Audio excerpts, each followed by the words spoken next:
In today's video we're making a camera test between the S25 Ultra and the iPhone 16 Pro Max. Let's go! Okay, I don't think that I need to tell you which one is which. I mean, it's pretty self-explanatory in my opinion, but anyway, here you go. Okay, so first up, look at these daytime photos. Both phones absolutely nail it. Sharp, colorful, just all around great in my opinion.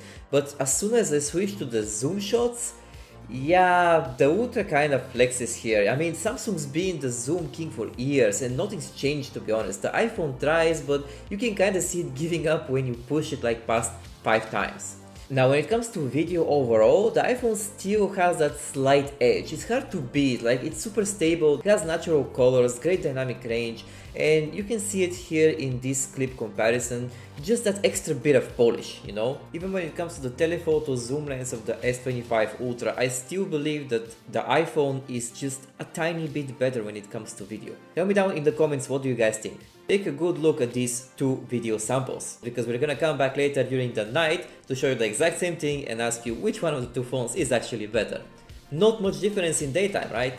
I mean, now the difference is clearly massive. You can see how the iPhone's high dynamic range is way better compared to the S25 Ultra, and overall the video looks just more sharp.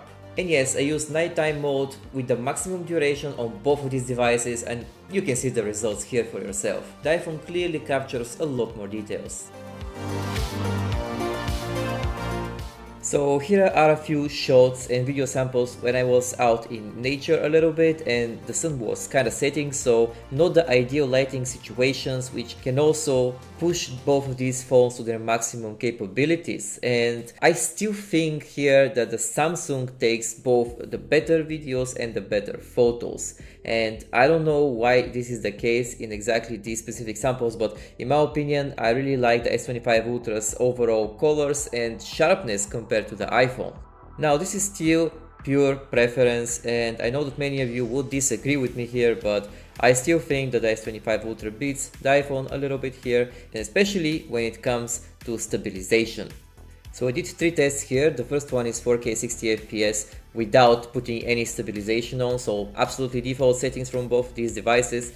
Then I had another test with the ultra wide camera, again at 4K 60 FPS, to test if the stabilization would be a little bit better in that case, and which one of these two phones has more details. And the third test was the action mode, which on the iPhone is limited to 2.7K resolution, and this, as you can see here, degrades the overall picture quality a lot compared to the S25 Ultra, which can do it at 4K 60 FPS. The front-facing camera of the S25 Ultra is clearly the winner when it comes to selfies and also when it comes to selfie videos. And you can see here in the next sample what I mean. And here are the front-facing cameras of both these devices.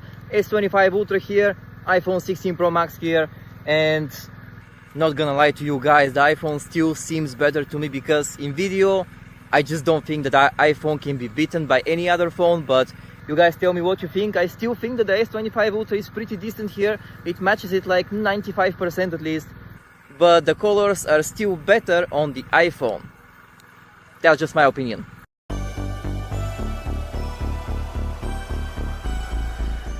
So what's the deal here? Honestly, you can't go wrong. Both of these phones are beasts. If you care mostly about night shots, unbeatable video quality, and you want that iPhone magic, go for the 16 Pro Max. But there is a big but here. iPhones do not work well with any other devices that are not running iOS. So that means that if you don't have a Mac and you have a Windows PC, you're gonna have a hell of a hard time sometimes transferring files and other weird and small bugs that Apple have put there deliberately to make your experience worse. Now, if you're into zoom photography, want sharper selfies, and need action mode that can handle your chaotic filming, then you can grab the S25 Ultra. And hey, if you have enjoyed this video so far, hit that like button, subscribe to my channel, and comment down below which one of these two devices are you getting. Thank you so much for your support. In my opinion, if we are talking about nighttime, the iPhone 16 Pro Max cannot be beaten here when it comes to videos and photos, but the S25 Ultra is beating it when it comes to just about anything else. I mean, that's just personally my opinion. You might think something else. Drop down in the comments what you think about these two phones, and I'll talk to you in the next one. Bye.